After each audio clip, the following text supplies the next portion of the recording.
Hey guys, I want to start off this video by saying happy Thanksgiving to you guys and your families. It is now 1:37 a.m. where I am at, and I'm finishing editing up this video.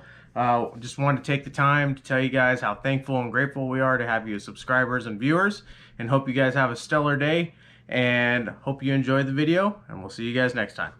Welcome back to the channel. Today we're at my house. Got some stuff that came in the mail that I want to show you guys for the truck. I was gonna wait until I got the motor back from Gibson Performance, but I had a hold up there with waiting on some cam bearings. I have one other thing in the mail coming that should be here in the next couple days, but I figured I need to get a video out and show you guys what's going on, and I have enough stuff to do it, and I need to get to work. So we're gonna go ahead. Odie's gonna help me with this video today. A little rat dog, huh, my little buddy? So anyways, we got couple things that you can obviously really obvious here. So I guess we'll start off with some of the more just basic stuff first. So got my milling high performance oil pump in. It's supposed to be like a 15 psi or something like that over factory. Gonna try to get a little bit extra reliability. I used a factory oil pump the last time, factory pressure and everything. So we're gonna try to get a little bit extra oomph out of this go around. We are also gonna run some 8 series Cleveite rod bearings. Let's see if we can get this open. Supposed to be the same thing NASCAR uses. It's gonna help us with a little bit extra pressure on the bottom end to try to save a little bit of stress down there. So we got the rod bearings there, and then we also have our main bearings, which is same. It's supposed to be extra oiling, same 8 series bearing. It's gonna have these in the bottom end. I used factory ones on all this stuff the last time around as well. I'm not sure if I just said that or not, but anyways, used factory. This is still factory size and everything. I'm just using a little bit better part to try to make it last a little bit longer. So got all that. Got our normal gaskets and stuff in here, so I won't open all that. That's just water pump, timing cover, all that stuff. And then we've got the windage tray slash oil pan gasket, so we got that out. And then we've got my Simpsons racing helmet came in the mail. I went and put a couple extra vinyls on it to make it fit, I guess, my personality. I like being different, a little bit wild. So we got to represent Quarter Mile Club, local car club that we're a part of. Stock up on a little bit of safety this year, trying to figure out, you know, between this and this, surprisingly is all safety in my opinion as of right now, and I'll show you why. But anyways, I just got to start getting all my safety stuff. Everybody's asking about cages, helmets, harnesses, and all that jazz. So that was one of my first steps into getting it a little bit closer to being safe. So went and added my little personal touch there, got my club number, and so I'm really excited about this. I really like it. And so let's see what else we got in here. So we just got our little battery connectors here, but so we got a ICT billet battery tray.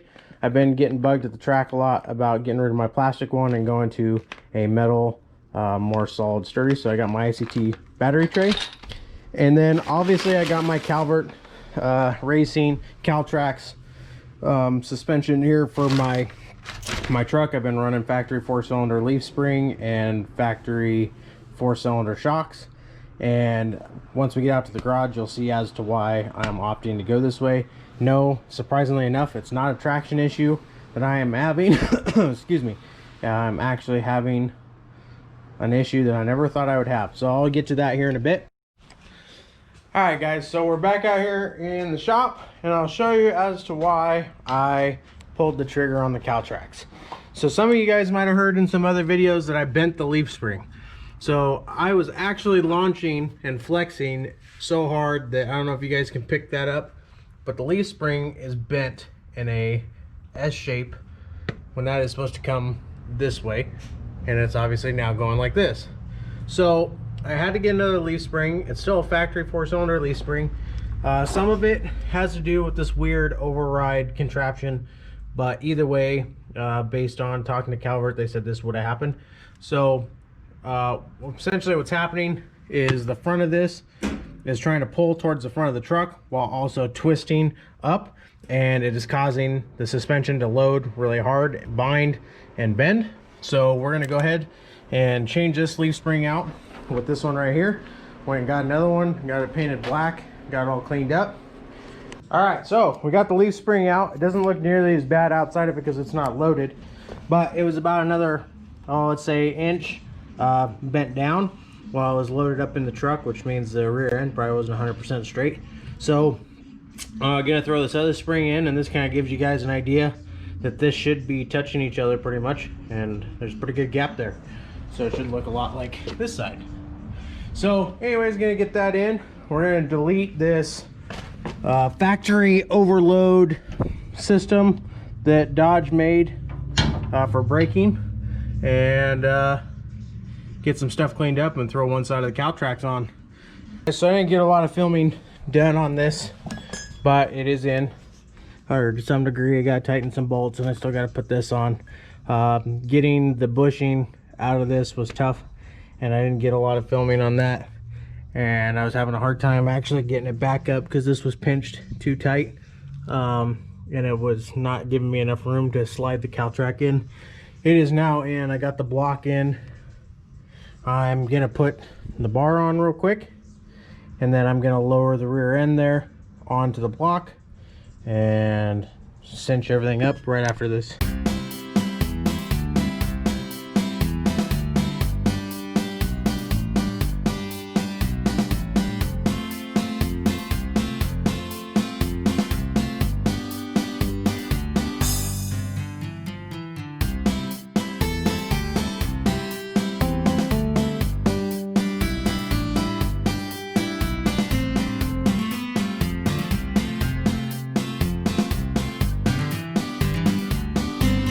All right, so got one Caltrac in and one leaf spring in. I still got to go through and tighten everything up. I'm not going to really do that till the other side's done, because I'm going to have to adjust this and set all the preload and non-preload, whatever. But so this side is in, so I'm glad got that far. Now it's just to tackle the harder side because it's over in a corner. Cannot wait till this thing runs and I can move it around again. So so far that's where I'm at with this. I'm gonna jump to the other side. Okay, so got this side on, which you've already seen, but all the bolts are nice and tight.